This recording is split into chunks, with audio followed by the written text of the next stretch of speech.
we want to cover topics that make sense for people, and to cover what we thought that the prediction webinars didn't always address. So we actually sent out a survey to our audience with 4 very simple questions. So I thought you might like to see the results of the survey. So we captured this when we had 106 responses. So it seemed that majority of the people were in their 30s and in their 20s. So what you see reflected here are, I would say, these are the millennials. So we did get some of the Gen X responses from people who are between 40 to 49. So that made up about 27, 30% of the people who responded. So thank you to the people who took the time out to answer our questions. And we also asked them, what topics are you interested in? So we gave them a list of stuff that we've been asked about, and we had a clear winner. So what everybody, in fact, 2/3 of the responses thought that they wanted to know more about skills learning. And some people even, they added on to their answers by asking about specific careers and where certain industries were going to go. So I'm going to talk a lot about that today. And we also have, in second place, in fact, second and third place, you see about half the respondents were very interested in human profiling and spirituality. So obviously, that if they're responding to an astrologer's questionnaire, then it's not surprising to know that lots of people are interested in spirituality. But what I thought was interesting is the human profiling, that we are starting to realize that the individual and what the individual is capable and natural for them to do is much more important for us now, rather than can you tell me which job is going to make money? Okay, so that's a very old Earth era conversation. And of course, there are also other topics that have gotten quite some interest. Things like a bit of real estate, people interested in how to reorganize our work teams in the air era. And also, I think because we have some younger respondents, a lot of people were interested in how dating was going to be like in the air era. So obviously, I won't be able to cover everything. It's a lot of topics, but we're going to touch on a little or most of all of these things in today's live stream. Okay, so the first thing is, now if you're new to these webinars, some of you might be wondering, so what exactly is this air era? And I know that, that even the people who have watched some of the previous events have even written in to us to say that, okay, can you be clearer about what this air era is, or what is considered air era and what is not? So I'm going to spend the first half of this live stream to flesh it out, so that everyone is absolutely clear about how do you determine if something is air era or not. Okay, so I'll try my best to give you quite clear parameters for that. But later on in the second half is when we're going to start to look at how we can apply these concepts this year, right now, into your workplace and how you make your decisions. Okay, so first of all, let's talk about what exactly is this air era. Okay, so some of you have seen this timeline before. I modified it a bit so that we extended it so we can see a bigger picture. Yeah. So as always, I'm going to start my little story at a random time, and I'm going to start it in the year 1742. So astrologically, something occurs in the sky every about 20 years. So the official term is a Jupiter-Saturn conjunction. So it basically means the planet Jupiter and Saturn will meet each other in the sky, and this happens every 20 years. So every time they meet, this conjunction usually is in a sign. So in this case, in 1742, the sign is Leo. Now I've colored it red color because Leo, as an astrological sign, is in the element of fire. So that's why it is red color. So then every 20 years they will meet. So the 20 years later they met in Aries.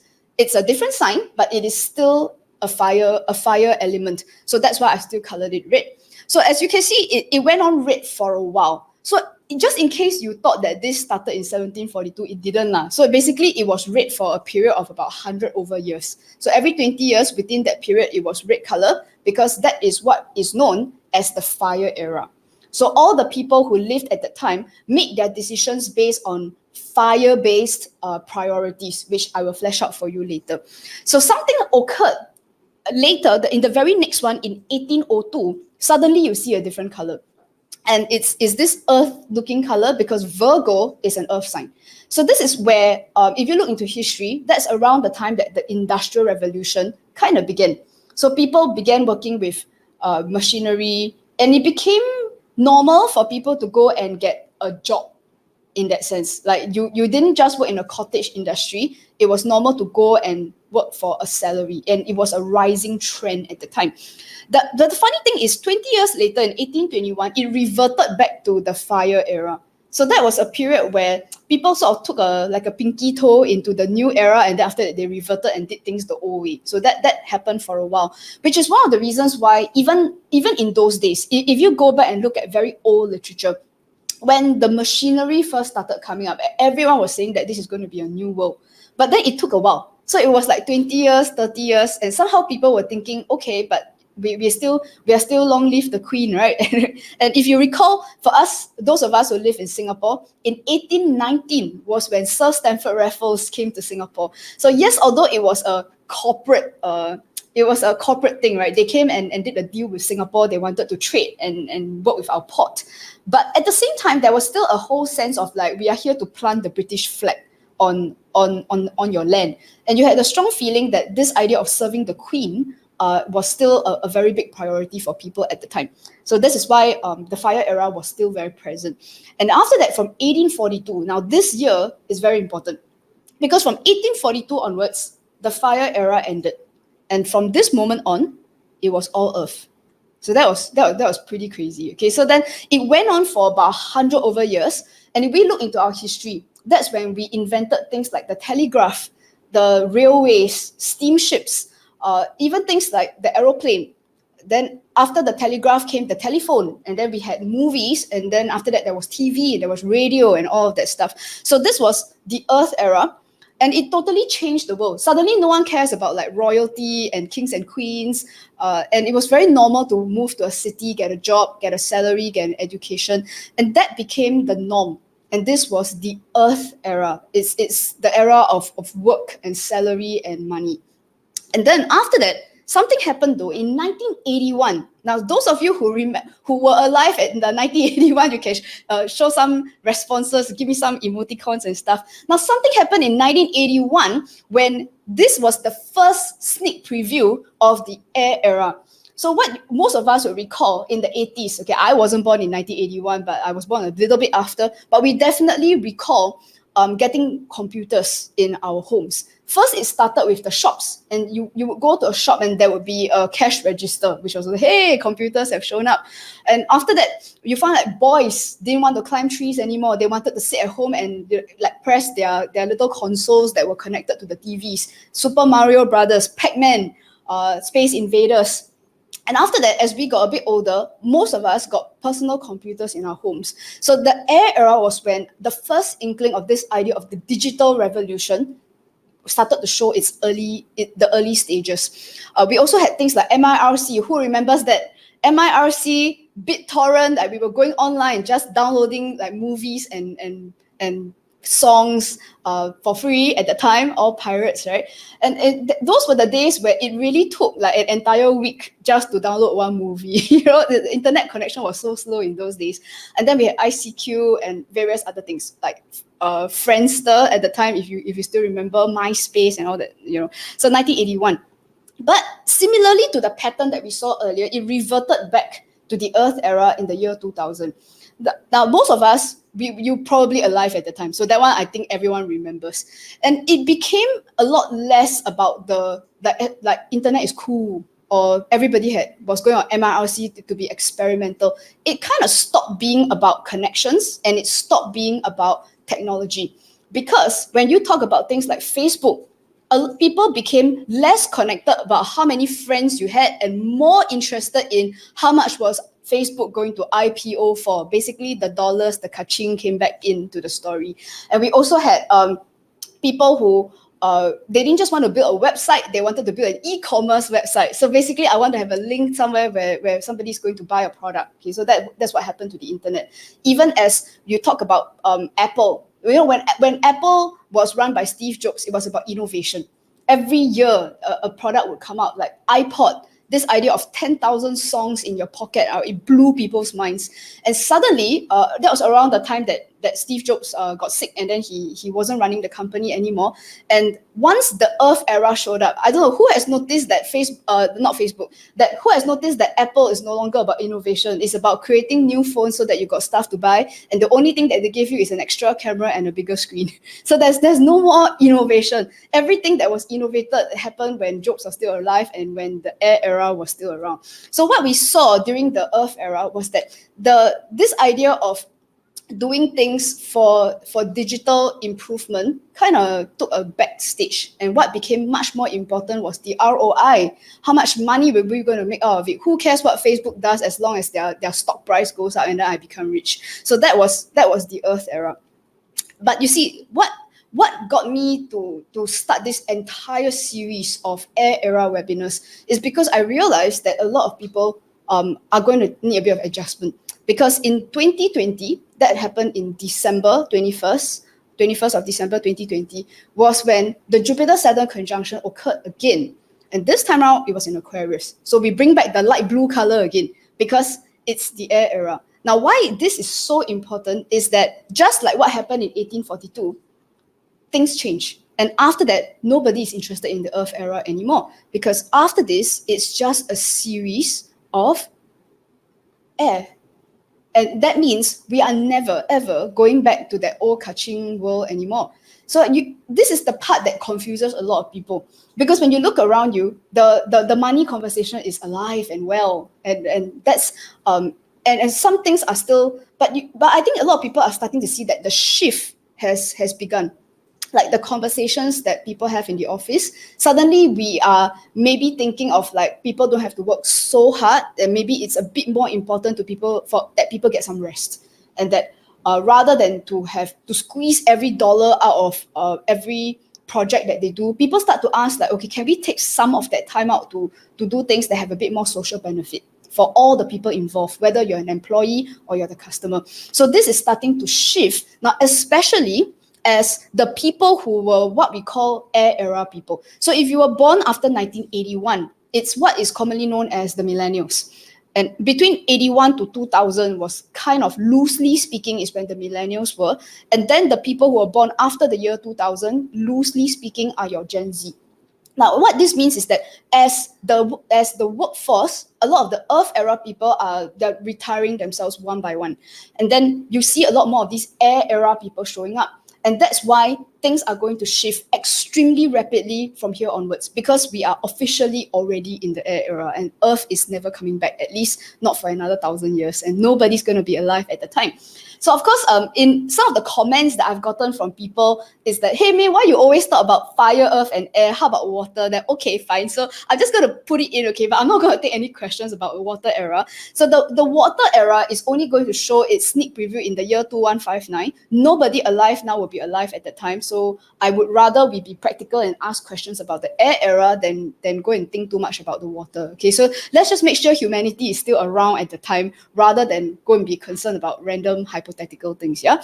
So that's and after that, the same pattern occurs. You get a sneak preview, it comes back to the air era, and life goes on.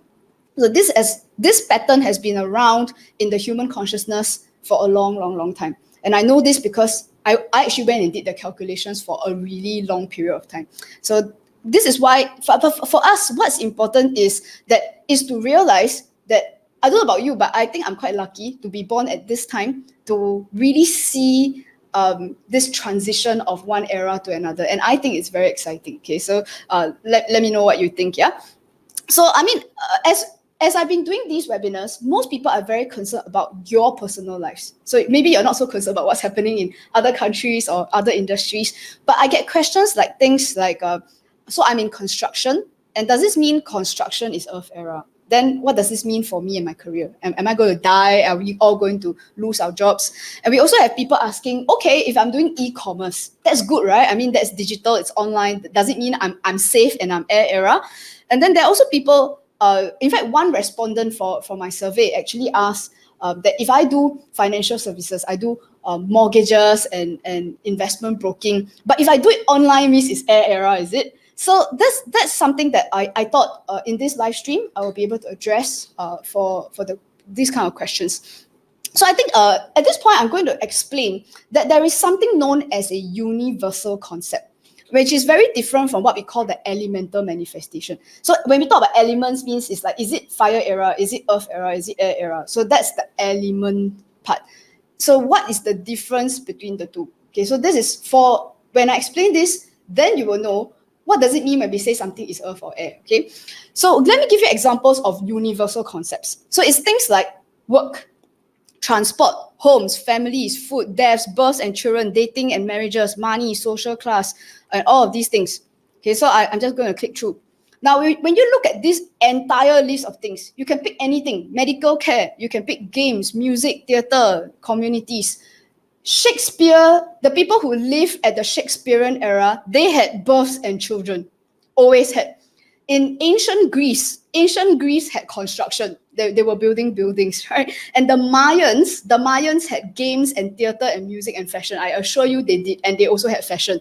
So the thing is, when we talk about a universal concept, it means that these things will always be present. There is no such thing as long as humans are alive, all of these things are there. As far as I know, going to the toilet, that has been a thing for humans since the beginning of time. So in terms of, if you were to ask me things like, is construction earth era, i.e., does it mean that in the air era all construction was stopped and nobody will build anything anymore? We all know that that's not true. Okay, so that means it will exist in one form or another.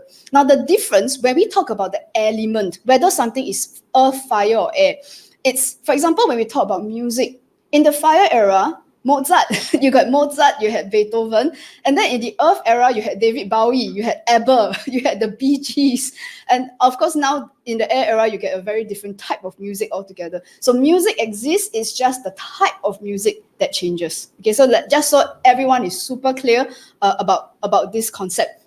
So that means in this live stream, right, what we really want to cover is that how then will some of these concepts change? So things like work will still exist, but if you are still thinking about working in the earth era thing, then increasingly you're going to find that your ideas become more and more old-fashioned until they don't work anymore. Okay, so one thing I love about astrology is that when we look at the universal concepts, we can actually map this onto an astrological chart. So each of all these universal concepts, they belong somewhere on that chart. So when we talk about things like marriages, we talk about spirituality, or like homes, families, that it's the astrological chart is timeless in the sense that we can look at the chart of Leonardo da Vinci, and we can look at the chart of Queen Elizabeth I, the old 1600 Queen Elizabeth. All these things existed in their lives, and how they experience things is the same as long as you're a human being, just that maybe they didn't have Instagram and Twitter, but they would have had ways of communicating with their communities, for example. So that's what I personally really love about astrology. But let's go back into this universal concept. And I'm going to use a few examples to illustrate to us how we can apply this as we make our plans for the air era. So let's start with something very universal, like work. It has existed since forever, right? And once you add in the element, so let's look at the fire era. How did work exist in the fire era? It's so these are pictures of like glass blowers and some of the early textile manufacturers. Now, a lot of the people at the time worked in what we call cottage industries. And they didn't really have a boss per se. Most of the time, their boss was sort of like a feudal lord. There was a sir and a lady, and you would just work for them. That's in Europe and in the Western world. And even in China and places like India, it kind of was like that. You had a lord of some sort, and then everybody in that whole area just worked for their mini king in that sense. So that's how the fire era worked. So I'm going to show you some of these keywords. Aries, Leo, and Sagittarius are the fire signs. And when you put them together, it gives you a sense of work and what is it characterized by. So if you look into history, that was when art and culture it flourished. Like I said, we had Mozart and Beethoven at the time. In fact, even Shakespeare and a lot of our famous writers, the ones that we've been reading for 18th century, 19th century, 17th and 18th century literature were all from that period of time. It was very feasible to be a philosopher in those days. It was an okay profession. And of course, a lot of the activities were It was designed to show loyalty to the king and the queen. So at the time, if you think about what constitutes a good job, if you had a job and then your mother was very proud of you, you can see here it's like as long as it was like you demonstrated your physical abilities and that you were going to win a fight, you're going to be a soldier and you're going to fight some Frenchmen and win. So that was the point of it. Now, I also thought that visually, another way I could describe this is if I was an architect who existed in the fire era, I would build buildings that was a lot more flamboyant. I want buildings that are grand, it's very expressive, and it shows even in the pictures of the buildings that still stand today. If a building is built in the fire era, that's what it looks like. It's colorful. It has a lot of attention has been paid to all these artistic detail, which we think are awesome now. But you know how in the Earth era we wouldn't bother with all of these things, because if you look at all these beautiful carvings and decorations on the building, if you were the one who had to pay for this building today, you'd be like, yeah, so what's the ROI on those decorations? And that's why all the decorations disappeared, isn't it? But the priorities were very different in those days. Okay, so that's the fire era. So of course, then once we move into our era, which was the this work era in the Earth. So if you look at how did people work? So these are black and white pictures from the 1930s, the 1940s, right in the middle of this Earth era thing. And suddenly you realize no one gives a damn about art and culture. There is no flamboyance. Nobody is working for the king or the queen. And sure as hell, nobody's interested in magic and wonder anymore. Right? So there's a lot of this copy and paste. It was all about scale. People learn to work with machines, and one worker looks exactly like another worker. Like there's no individualism, and the whole idea is within a work day, how many products can you produce? How many papers can you type?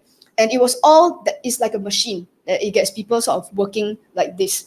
And if I were to show you some of the keywords that come with the Earth era, so Taurus, Virgo, and Capricorn are the Earth words, and then you see suddenly our priorities change. So it's more like money and profit was number one. Economies of scale. The idea is to build it as big as possible so that we reduce our costs, cut costs. The idea is ROI, and then you want to maximize utility. So when people say things like, oh, I'm going to hire an employee, can you show me how to get the best out of my employee? And all you can think about, I got this from Simon Sinek, by the way, and it's like he had this idea of a towel, and then you just squeeze like the maximum out of your employee. And I think a lot of us know how that feels, right? So it's the standardization. The whole idea is that you don't want to have personalization, because personalization costs money. If you mass produce, it's cheaper and you make more money that way. And in the end, people were not interested in your physical abilities. What they were more interested in, it was your financial ability. You were valued based on how much money or how much you could produce in terms of material value. So of course, if I was an architect, so architects exist throughout history because construction exists, right? So if I was an architect in the Earth era, I wouldn't propose carvings anymore. What we wanted was to have buildings where it is the cheapest to build, and we can squeeze as many people and as many activities into the building as possible. So which is why in the Earth era, our buildings change. So we got all these square, not very beautiful buildings, and they were all like these blocks of whichever it was. Okay, so of course, some people may be saying, hey, May, how come you're not featuring all those beautiful glass and chrome buildings that we have? So guys, those are not Earth era. Those are built after 1981, which means that they are hybrid. So they are earth and air, which is why the transparent glass windows started showing up after 1981. But these buildings that I'm showing you were pure Earth era buildings. Okay, so that we start to see some of the patterns that show up. Okay, so the next one is air era. And I know people are like, hey, May, we are just waiting for you to show us like what the air era work is going to look like. So at this point, I need to disclaimer a bit, okay? Because if you look at the red arrow, which I've just put on the screen, now this actually shows us where we are on that timeline. The date now is 8th of Jan 2022. So we are just entering past that 2020 space, right? So that means we still have the entire air era ahead of us. So just so that we recognize that we are the early version of the air era. Everything that we do now is the early version. Just like if the equivalent would be if you existed in 1844, which is 2 years into the Earth era.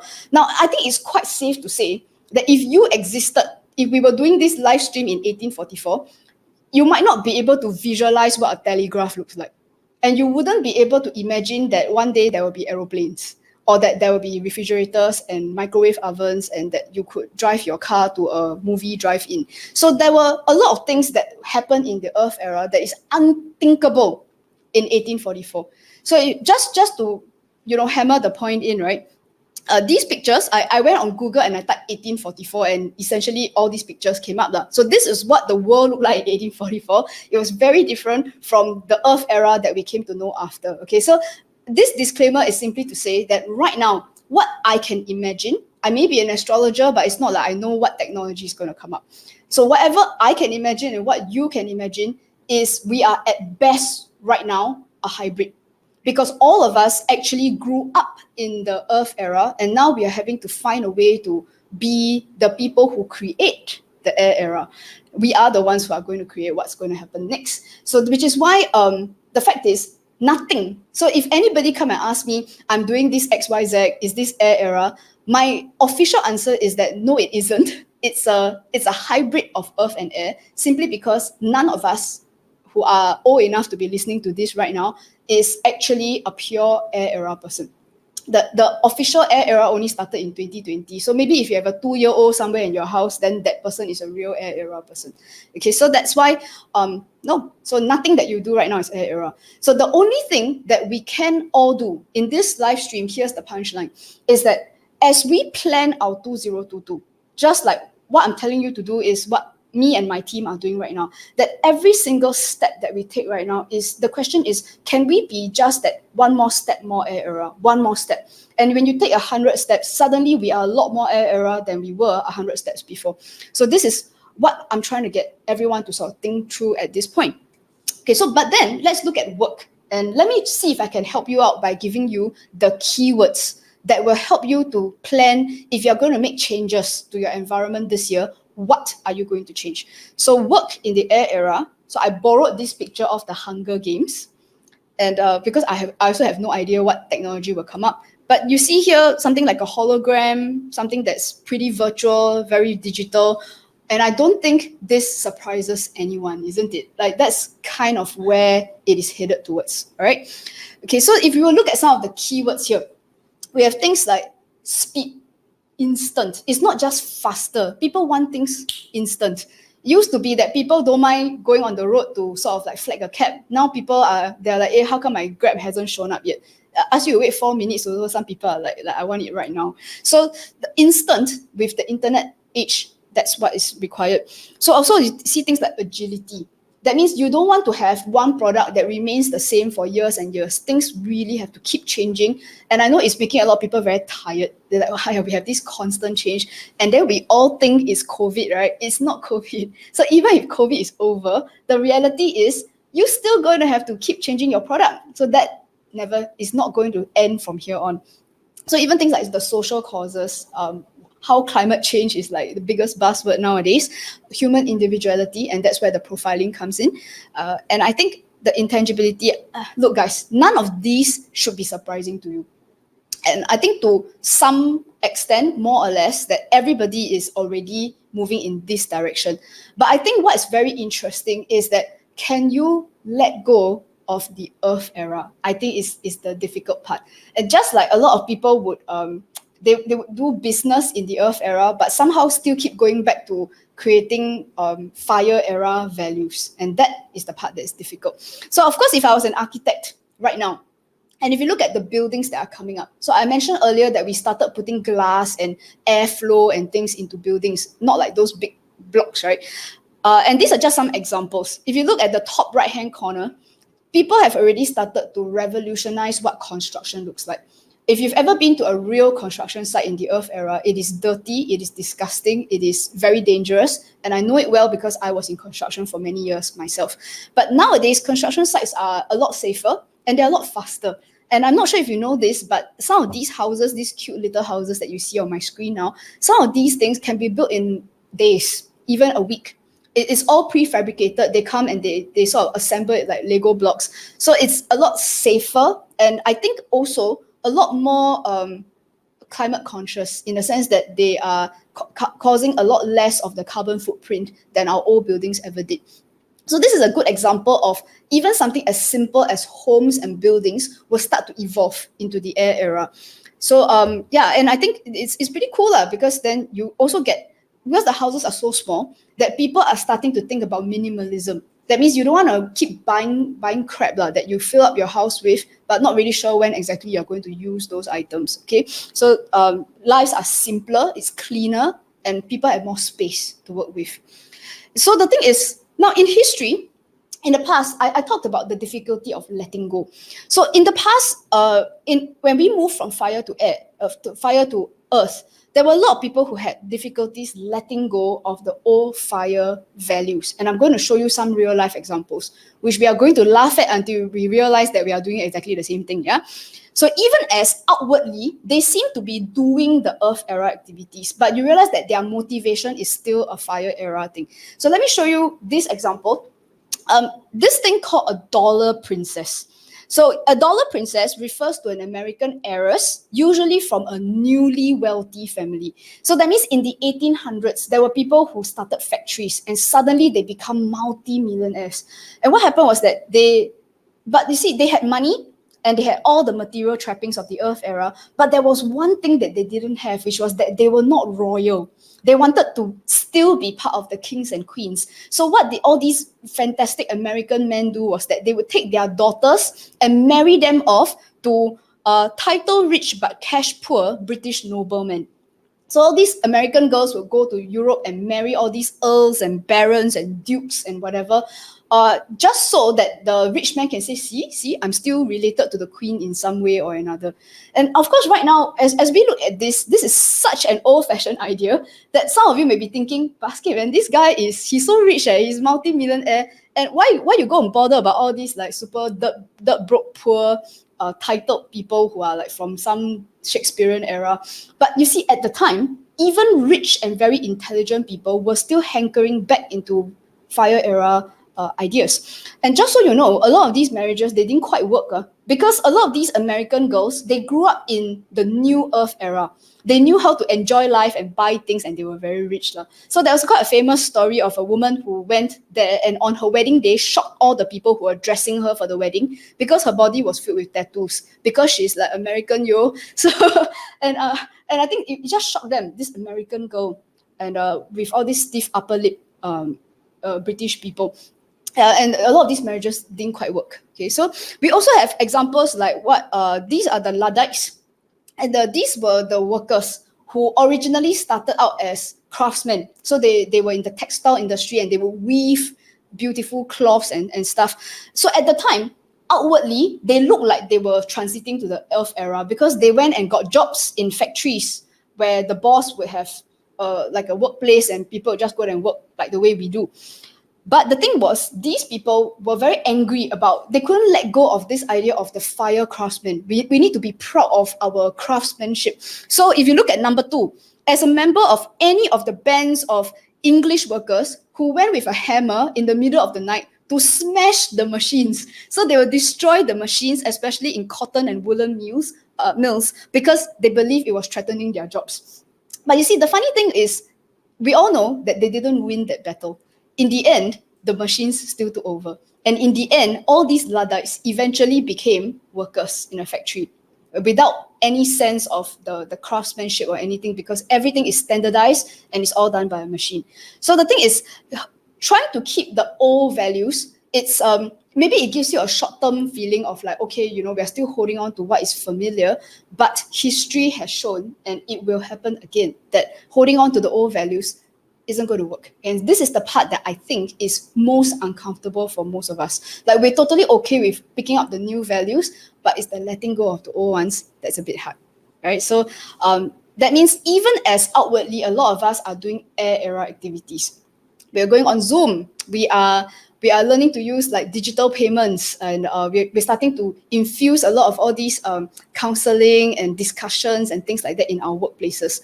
But let's be really honest here, and I will include myself in this as well, that we actually have a lot of difficulties letting go of the earth mindset. That when I hire someone, do I still have that thought of like, okay, how much value is this person bringing to the table? Now, do I have thoughts like that? Of course I do, because I grew up in the Earth era. Okay, so I mean, let me show you some examples of what I mean by people doing air but doing it for the earth purpose. So this is the tiny house movement. So we looked at some of these like cute little houses earlier, and it's very air era because a lot of these come with solar panels. They come with ways of processing human waste in responsible methods. And also I think it meant that very poor people who couldn't afford the proper houses could actually have a decent place to live in. So a lot of the social causes and environmental responsibility. But if you go on the internet and you type tiny house, here's what you're going to find right now, okay? People are talking about tiny homes, large profits, and that small size solution to bring big profitability for investors. Do you guys see the Earth era words all over it, stamped all over, investing in a tiny house Airbnb, that is very profitable, short-term rentals. And they say it's a relatively low investment, appeal to adventurous travels, have the added benefit of quick cleaning times. So which means cut costs and max out your profit. So you can see that even as we take 3 steps forward, it's also taking 2 steps back. But you see, is this a bad thing? I don't necessarily think it is, because as I said, we are all hybrid people. I'm a hybrid person and so are you. So which means the idea is to start thinking, okay, how can we start to slowly remove some of these earth things and then move more and more towards the air mindset? So even people talking about social causes among businesses, I got this from the Forbes website. Is social cause a necessity for a brand? So nowadays, people are taking up social causes, not because they really believe in the cause, but because it's like, hey, everyone's doing it. And then if we don't have a social cause, then we are behind. So again, an earth era mindset. And also, you see things like 5 ways aligning to a social cause can boost your business. So yeah, I mean, get in a social cause and maybe we'll make more money. And that's the mindset that most businesses have. And it's also one of the reasons why, if you look at the complaints that you get from younger workers who work for the older companies, they say, yeah, we're doing all this social cause thing, but in their hearts, they know, yeah, all these old people, they're just doing it because everyone's doing it and because they can make more money out of it. So there it goes. We also have people saying, okay, here's how Mark Zuckerberg thinks that Facebook will profit by building a metaverse. So that's air era, but then definitely still thinking about how ways they can sort of charge you money for being on it. Okay, so again, another example. You have YouTube. When YouTube first started, if you look at the subtitle at the bottom, now it's the latest sign that YouTube no longer cares about the independent content creators that help grow its platform. So YouTube was great because it was free. And it meant that anyone, you didn't have to be a rich broadcaster. You could just be a random guy with a video camera in your garage, and you can build a channel. So it started out from a very air era mindset, and then now it becomes it's an advertising medium. So that now they don't even bother with broadcast yourself. They basically only want videos where they can sell maximum advertising. So I don't know about you, but like, who's a little bit like a bit sad about this? Like seriously, like I get sad when I read like all the headlines like this, because it's like we got a lot of very intelligent people who build fantastic platforms, but somehow it's just taking away from the intention, the air era intention of what was being built.